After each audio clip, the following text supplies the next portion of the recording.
Hola de nuevo, solamente vamos a retomar dándole continuación al tema que inicié titulado Un sermón lleno de buenas nuevas. Ya hablamos sobre que este fue el primer viaje misionero del apóstol Pablo. Fue a la isla de Chipre y ahí tiene un encuentro con un hombre llamado Bar Jesús. El procónsul viene a Cristo, lo abandona Juan Marcos y eso es como en el contexto, ¿no? Si quieres saber un poquito más, ve al estudio anterior. Yo me quedé en el versículo 22 y vamos a continuar justo de ahí. Tenemos a Pablo y a Bernabé que llegaron a Antioquía, entraron a la sinagoga, escucharon lo típico que se llevaba a cabo en una asamblea en las sinagogas, leyeron el Deuteronomio, hicieron algunas oraciones, después citaron a algunos de los profetas y como era costumbre, pues tenían que compartir un sermón y la costumbre era, si había un rabí o un maestro invitado, entonces le pedían que si quería compartir el sermón con ellos y no fue diferente para Pablo y Bernabé en esta ocasión. Le piden, ¿quieres dar un mensaje de ánimo al pueblo? Y entonces Pablo se levanta y comienza a dirigir unas palabras al pueblo. Entonces eso es como que en el contexto. Entonces ahora ya les habló del pacto que tenían Dios con Abraham y cómo Dios cumplió las promesas, cómo era un pueblo escogido y demás. Entonces, me quedé en el versículo 22 y 23. Vamos a leerlo y conforme vaya fluyendo, vamos a ir entrando nuevamente en tema para poder conectarlo con el anterior. Dice el versículo 22 y 23. Él continúa su sermón y con bastantes buenas noticias dentro de este sermón. Dice el versículo 22. Dice, quitando les levantó por rey a David, de quien dio también testimonio diciendo, he hallado a David, hijo de Isaí, varón conforme a mi corazón, quien hará todo lo que yo quiero. Verso 23, de la descendencia de y conforme a la promesa, Dios levantó a Jesús por Salvador a Israel. Antes de levantar a David, tenía el pueblo por rey a Saúl, un hombre desobediente, y entonces el texto inicia diciendo lo quitó, se les está recordando, quitó a Saúl y levantó a David. Ahora aquí Pablo ya captó la atención de sus oyentes, hablando de un tema que les interesaba. Luego comenzó a hablarles de Cristo. Comúnmente cuando él se dirigía a los judíos, en este caso estos eran judíos devotos que estudiaban las escrituras, bueno, pues primero buscó encontrar algo en común con ellos, es por ello que tocó el tema del pacto de Dios con Abraham y con David y entre otros temas familiares. Entonces ahora ya llegó el momento culminante en este relato histórico, cuando Pablo les dice que Dios dio testimonio a David de que era un hombre conforme a su corazón, quien haría todo lo que él quisiera. Ahora, aquí puedo resaltar que la intención y el deseo de cumplir la voluntad de Dios en plenitud es lo que hace que un hombre sea conforme al corazón de Dios. Si tú y yo tenemos el deseo y la intención de hacer la voluntad de Dios en su plenitud, entonces nosotros también podemos venir a convertirnos en un hombre conforme al corazón de Dios. Es Dios obrando por medio de nosotros a través de su Espíritu Santo para que entonces nosotros podamos ser guiados a la verdad y de esta manera también poder cumplir con el poder de Dios la voluntad de Dios. Ahora, ya Pablo está entrando al tema, acuérdate, ya les habló de los pactos de Dios con Abraham y con la nación de Israel y ahora va a comenzar a hablarles de Jesucristo. Acuérdate, parte del tema es que los judíos no reconocían a Jesús como el Mesías. Ellos esperaban que viniera un rey para que los liberara de Roma y de la opresión de Roma, y sin embargo vino un siervo, vino Dios en la forma de Jesús como un siervo, pero vino a liberarlos del castigo, de la penalidad del pecado. Entonces no lo aceptaron, ¿va? Entonces ya él está entrando en tema, va a empezar a tocar un tema que es sensible para los judíos. Les va a decir que Jesús es el Mesías. ¿Okay? Entonces, va a decirles también que este Jesús que fue crucificado es el Mesías, es el Salvador prometido, el que cumplió la ley y los profetas, y de quien hablaron los profetas, que este Jesús es el Hijo de Dios y que también este Jesús es el Rey verdadero. Pablo mencionó que el pueblo pidió un rey, ¿va? Les dio un nuevo rey, quitó a este rey rebelde y puso al rey David como un rey. Y Dios lo permitió. Dios permitió que que el pueblo tuviera a este rey Saúl con un propósito. Ahora, tenemos a dos. Tenemos al rey Saúl. Este rey fue el que pidió el pueblo. Y este es mi punto aquí, que el pueblo pidió un rey. Quería que alguien los gobernara. Y entonces, pues Dios les hizo saber que Él les iba a quitar a sus hijos para el ejército, a sus mujeres para usarlas como concubinas, los iba a hacer siervos, esclavos, iba a tomar porcentaje de ganancias de sus propiedades, de sus ventas y demás.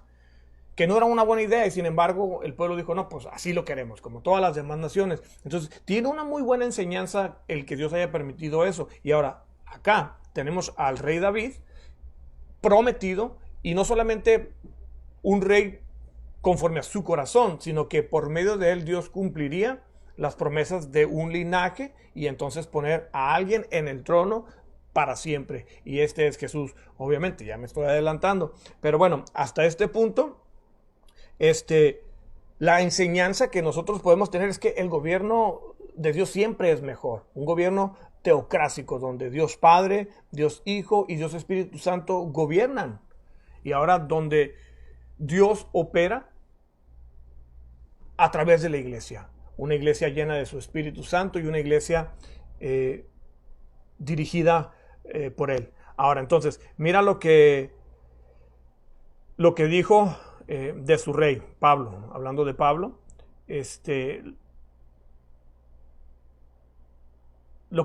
mira lo que dice la Escritura en 1 Samuel capítulo 13, versículo 14. Más ahora tu reino no será duradero. Le está hablando a Saúl.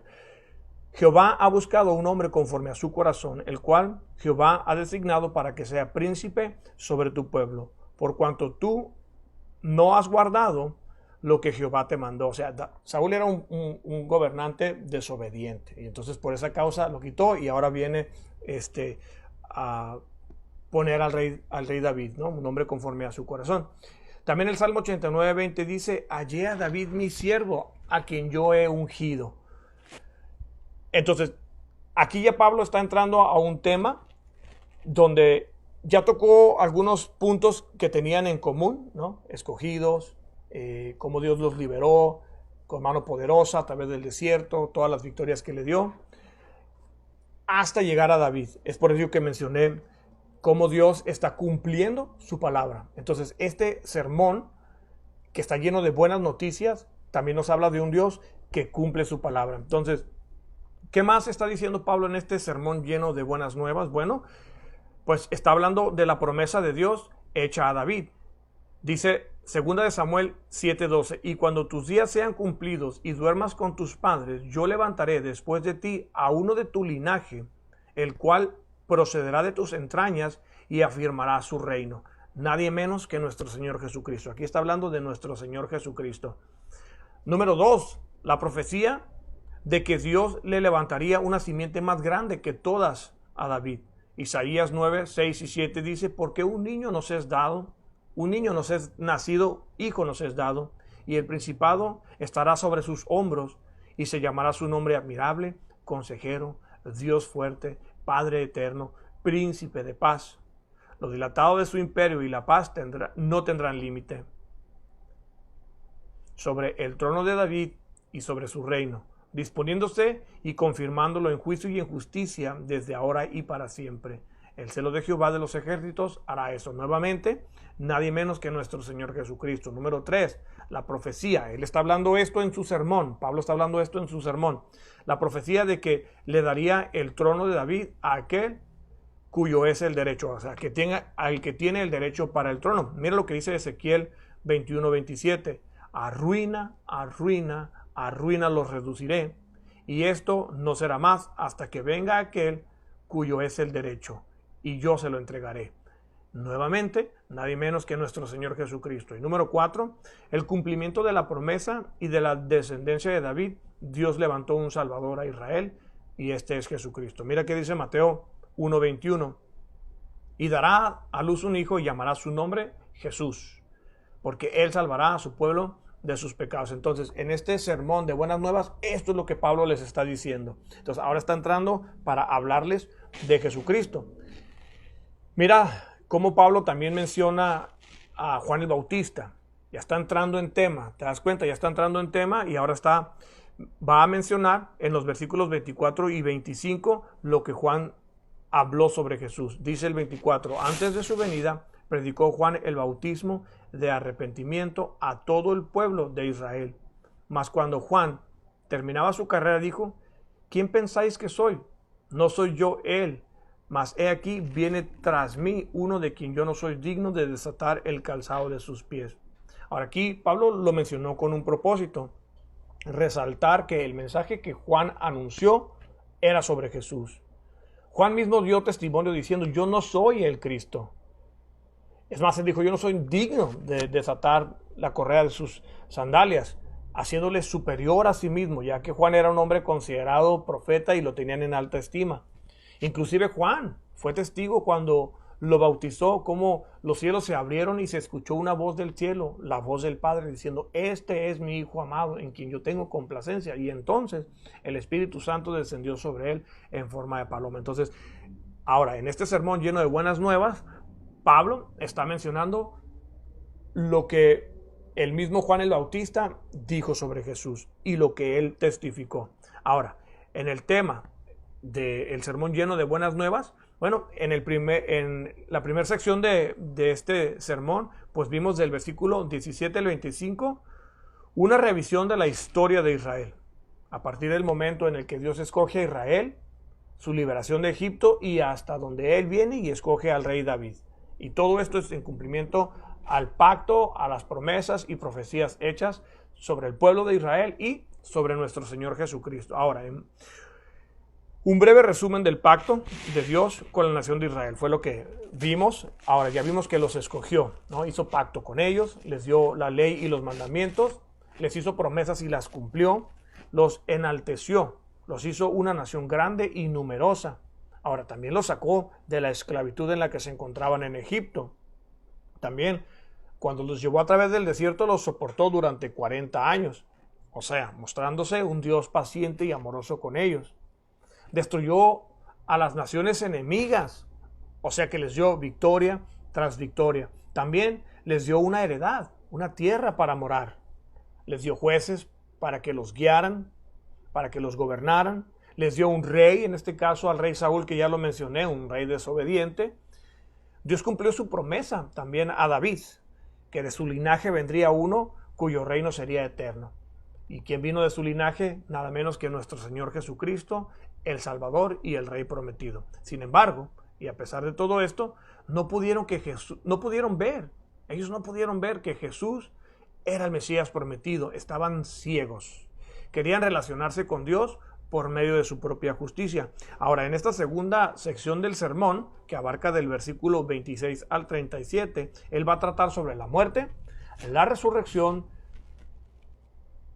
y el testimonio que los apóstoles dieron sobre Jesús en las Escrituras. Una vez más, trata sobre la muerte y la resurrección de Jesús y también el testimonio tanto de los apóstoles como de las Escrituras, mejor dicho, ¿no?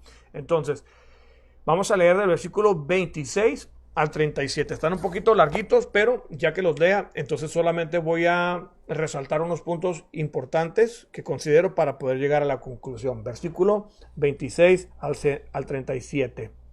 Dice, varones hermanos, hijos del linaje de Abraham. Pongamos atención, mira bien que dice, varones hermanos, hijos del linaje de Abraham, y los que entre vosotros teméis a Dios, a vosotros es enviada la palabra de esta salvación. 27. Porque los habitantes de Jerusalén y sus gobernantes no conocieron a Jesús ni las palabras de los profetas que se leen todos los días de reposo. Las cumplieron al condenarle. 28. Y sin hallar en él causa digna de muerte, pidieron a Pilato que se le matase. Y habiendo cumplido todas estas cosas que de él estaban escritas, quitándolo del madero, lo pusieron en el sepulcro. Mas Dios le levantó de los muertos, y él se apareció durante muchos días, y a los que habían subido juntamente con él de Galilea a Jerusalén, los cuales ahora son sus testigos ante el pueblo, Y nosotros también os anunciamos el evangelio de aquella promesa hecha a nuestros padres, la cual Dios ha cumplido a los hijos de ellos, a nosotros, resucitando a Jesús, como está escrito también en el Salmo 2: mi hijo eres tú, yo te he engendrado hoy. 34. Y en cuanto a que le levantó de los muertos para nunca más volver a ver corrupción, lo dijo así: os daré las misericordias fieles de David. Por eso dice también a nosotros en otro salmo: no permitirás que tu santo vea corrupción, porque a la verdad David, habiendo servido a su propia generación según la voluntad de Dios, durmió y fue reunido con sus padres y volvió y vio corrupción, mas aquel a quien Dios levantó no vio corrupción. Ahora, aquí él les llama varones, hermanos, hijos del linaje de Abraham. En este versículo 26, Pablo hace notar que la salvación les fue enviada a ellos de manera personal por medio de los profetas. Y no solo a los judíos presentes, sino también a los gentiles, que en este caso estaban en la búsqueda de la verdad, estaban buscando a Dios. Dice 1 de Juan 1:11, dice: a los suyos vino y los suyos no lo recibieron. Lo suyo refiere a su creación, a la raza humana, y a los suyos refiere a la nación de Israel. Él vino a ellos y ellos no lo conocieron, lo rechazaron. Versículo 27, porque los habitantes de Jerusalén y sus gobernantes, no conociendo a Jesús ni las palabras de los profetas que se leen todos los días de reposo, las cumplieron al condenarlo. Aquí Pablo muestra que la muerte de Jesús fue el cumplimiento de la palabra profética de Dios y que fue llevada a cabo por los habitantes de Jerusalén y sus gobernantes. Es importante notar que Pablo no está diciendo que todos los judíos, sino únicamente aquellos que tuvieron una participación directa. Pero obviamente refiere a toda la nación de Israel, ¿no? Como un pueblo único. Entonces, claro que no todos participaron en la crucifixión, en la condenación. Él está refiriéndose a aquellos que participaron, ¿no? También reconoce, dice Pablo en este versículo, que lo hicieron porque no conocían a Jesús, ni las palabras de los profetas que se leían cada día en el día de reposo en las sinagogas. Esto es una culpa deliberada, una ignorancia, pudiéramos decir culpable, ¿no? Deliberada. Versículo 28. Y sin hallar en él causa digna de muerte, pidieron a Pilato que le matase. A pesar de que no había una causa que mereciera la muerte, ellos continuaron empujando su voluntad, moviendo sus influencias y exigiéndole a Pilato que lo crucificara, y lo crucificaron. Pero esto era incumplimiento también a una de las profecías, que Jesús iba a morir, iba a ser entregado por su propio pueblo. Entonces, una vez que él lo llevan a la cruz, muere, se cumple la profecía de que Jesús iba a morir en un madero. Y entonces, en cuanto se cumple la profecía, los habitantes de Jerusalén lo bajan de la cruz y entonces lo ponen en el sepulcro. Versículo 29, y habiendo cumplido todas las cosas que de él estaban escritas, quitándolo del madero, lo pusieron en un sepulcro o en el sepulcro. Juan 19, 38 y 39 nos dice específicamente quiénes fueron. Y estos fueron Nicodemo y José de Arimatea. A pesar de todos estos esfuerzos que ellos hicieron por mantenerlo en el sepulcro, ¿te acuerdas? Lo metieron al sepulcro. Algunos de ellos fueron con Pilato y los gobernantes y dijeron: pon guardias, porque no vaya a ser que vengan sus discípulos. Bueno, pues a pesar de todo esto, dice el verso 30, mas Dios le levantó de los muertos, Dios lo resucitó. Y él, después de esto, durante muchos días, se les apareció a todos aquellos que habían subido juntamente con él a Galilea. O sea, sus discípulos fueron testigos de su resurrección. Ellos lo vieron resucitado, se les apareció a ellos y después a muchos. Entonces, tuvo testigos oculares. Ahora, mira lo que dice el verso 32 y el 33. Y nosotros también os anunciamos el evangelio de aquella promesa hecha a nuestros padres. 33, la cual Dios ha cumplido a los hijos de ellos, a nosotros, resucitando a Jesús, como está escrito también en el Salmo 2: mi hijo eres tú, yo te he engendrado hoy. aquí cuando él habla de mi hijo eres tú, yo te engendré hoy, es es una declaración en sí. Yo te he engendrado hoy, o sea, yo soy tu padre. Y esto se le declaraba a un hijo de un rey. Entonces, al hacer esta declaración de manera pública, Dios de Jesús está diciendo, somos iguales, tú eres mi hijo y vamos a compartir el trono, o sea, somos, haciéndonos igual a él. Entonces Dios le hizo igual a sí mismo, sabemos que Jesús es Dios. Ahora, de la misma manera, ya lo mencioné hace rato, como él lo declaró cuando fue bautizado. ¿Te acuerdas? Salió del agua y entonces ya lo mencioné, él lo declaró, dijo, él es mi hijo, en él tengo complacencia. Y cómo lo selló, bueno, ahí con su Espíritu Santo que descendió en forma de paloma sobre Jesús.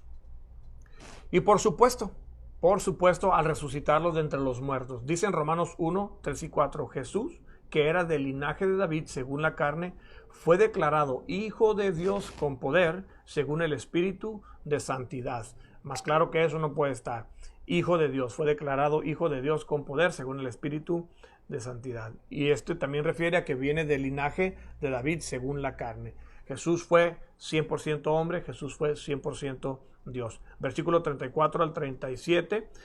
Bueno, aquí podemos resaltar que algunos en relación a estos versículos piensan que está hablando de David, pero mira lo que dicen estos otros dos versículos, Salmos 16:10. Dice, no permitirás que tu santo vea corrupción. Aquí está hablando de Jesús. Pero si tú tienes alguna duda, puedes filtrar esta duda a través de estas dos palabras mencionadas, corrupción y resurrección. ¿Qué dicen estos versículos? Que Dios dice, y en cuanto a que le levantó de los muertos para nunca más volver a ver corrupción, ahí está la palabra, lo dijo así, os daré las misericordias fieles de David. Por eso dice también en otro salmo, no permitirá que tu santo vea corrupción. Estoy leyendo los versículos 34 y 35. Ahora voy al 36. Porque a la verdad, dice David, habiendo servido a su propia generación según la voluntad de Dios, durmió, haciendo referencia a que falleció físicamente, pero en Cristo duerme y un día será resucitado.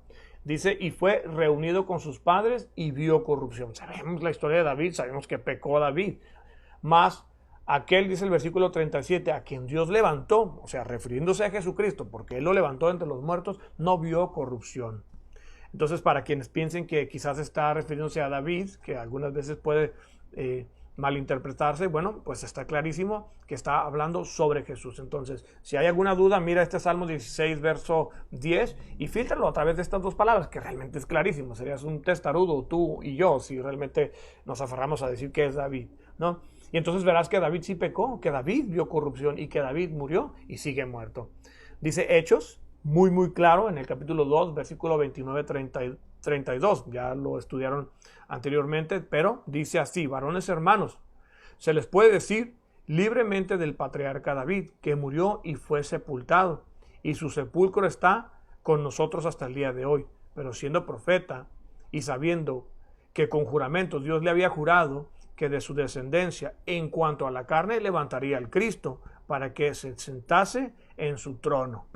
Viéndole antes, habló de la resurrección de Cristo, que su alma no fue dejada en el Hades, ni su carne vio corrupción. Está hablando de nuestro Señor Jesucristo. La promesa de que vendría según el linaje de David. David murió y ahí quedó, pero nuestro Señor Jesucristo resucitó. Entonces no hay ninguna duda, hermanos, que a esto se está refiriendo Pablo en este sermón tan lleno de buenas nuevas, ¿no? Entonces, ahí Pablo está ante los principales de la sinagoga, diciéndoles en su cara lo que ellos no pudieron ver con sus propios ojos, ¿no?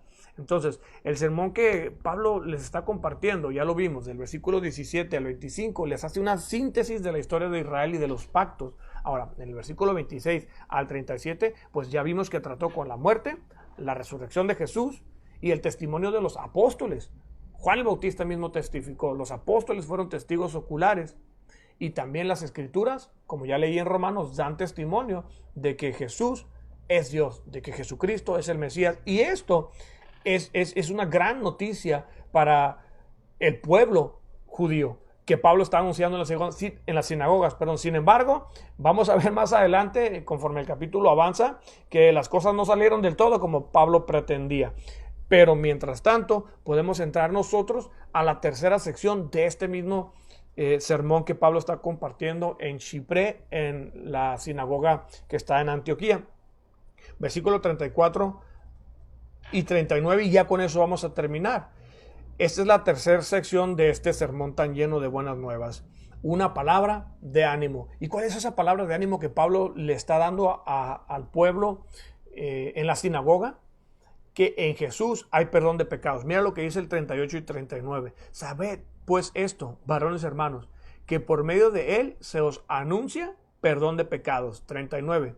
Y que de todo aquello de que por la ley de Moisés no pudiste ser justificados, en él es justificado todo aquel que cree. Esta realmente es una gran palabra de ánimo, la cual ellos solicitaron. ¿Te acuerdas en el versículo 15? ¿Recuerdas? Ellos les preguntaron, hey, ¿tienen una palabra de ánimo para el pueblo? Entonces díganla, hablen. Y entonces aquí tienes a un Pablo con un gran sermón, un sermón lleno de buenas noticias, diciéndole al pueblo, hey, ustedes fueron escogidos, a ustedes se les dio los mandamientos. Les recuerda ahí en la síntesis cómo es que Dios caminó con ellos desde un inicio, con estos pactos, cumpliendo promesas y demás, hasta llegar a David, para poder decir que Jesús era del linaje de David según la carne, y entonces vivió, murió en la cruz, fue sepultado y resucitó. Y no solamente eso, sino que ahora Él, y por medio de Él, nosotros podemos tener perdón de pecados. Ese es un gran mensaje, esa es una gran noticia para ti, para mí y para todo aquel que ponga su fe en Jesús. Y no solamente les dice que en este Jesús, sino que también les dice, hey, la ley no puede justificar a un individuo sin Jesús. Déjame me aclaro un poquito más. La ley demandaba castigo. La ley exigía la paga por un pecado. Y la ley dice que la paga del pecado es muerte. Y nuestro Señor Jesucristo fue a la cruz, murió, derramó su sangre por nosotros, y ahora Él ofrece perdón con el simple y sencillo hecho de depositar nuestra fe en Él. Entonces, hasta ahí termino. Lo logré hacer en 2 segmentos. Espero no haber sido muy confuso, como a veces puedo serlo. Tengo una mente que camina más rápido de lo que yo puedo hablar. Pero creo que aquí el punto principal es que Pablo tuvo la oportunidad en este primer viaje misionero, guiado por el Espíritu Santo, lleno del Espíritu Santo, tuvo la oportunidad de anunciar a su pueblo judío este gran sermón lleno de buenas noticias. Ahora, ¿cómo podemos nosotros caminar con ello? Bueno, Dios también nos ha escogido a nosotros, gentiles, que podemos venir a ser parte de la familia de Abraham por medio de la fe, y ser justificados únicamente por la fe, y ser incluidos a la familia de Dios al poner nuestra fe en Jesucristo. Ahora tú tienes la opción, ¿verdad? Si tú ya eres un creyente, bueno, fortalécete en el Señor, en el poder de su fuerza, camina hacia la madurez.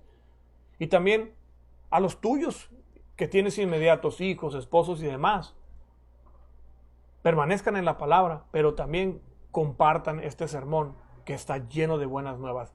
Ahora, mañana Pastor Gabriel hablará sobre la otra parte de este sermón. Yo lo he dividido internamente pues en estas 3 secciones. Caminemos con eso, recordando que nosotros también hemos sido escogidos, que Dios nos ama, es por su soberanía que decidió escogernos y amarnos, fue a la cruz por nosotros, murió por nuestros pecados, y eso, hermano, es una gran noticia. Entonces, compártela con otros. Si tú aún no has hecho esta declaración de fe de manera audible, bueno, quiero guiarte en este mismo momento en una oración para que entonces tú puedas reconocer tu pecado, pedir perdón, porque en Jesús hay salvación por medio del arrepentimiento y a través del perdón. Déjame guiarte para que recibas a Cristo si eso es lo que quieres hacer el día de hoy, para lo cual yo te animo. Repite conmigo: Dios, he escuchado este mensaje y sé que tu Espíritu Santo me está hablando. Reconozco que soy pecador, que peco contra ti, pero ya no quiero pecar más. Y quiero pedirte perdón. Perdona todos mis pecados, entra en mi vida, sé mi Señor, sé mi Rey, sé mi Padre y guíame. Te doy gracias por escuchar mi oración y por perdonarme y por hacerme tu hijo. Gracias por justificarme ante Dios y por haber entregado tu vida por mí. Te lo agradezco y te doy gracias con todo mi corazón. En el nombre de Jesús. Amén. Bueno, muchísimas gracias. Recuerden, los amamos, los amo en Cristo y nos vemos pronto. Dios los bendiga.